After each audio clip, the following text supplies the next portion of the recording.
Hey, Eric, the Bearded Tool Guy.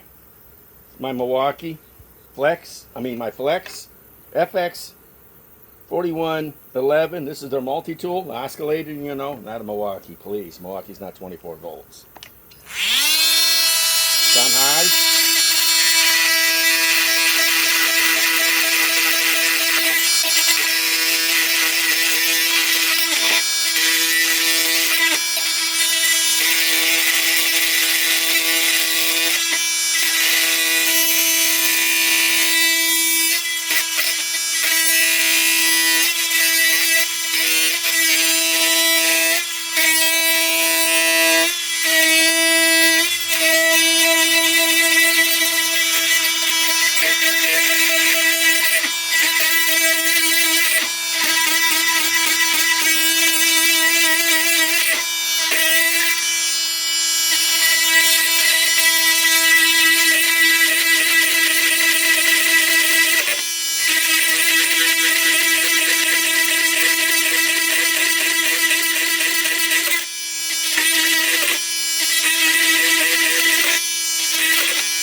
By the way, I forgot to tell everybody, this is really dull. Look at it. Look at that blade. This is dull. It's couldn't cut cheese.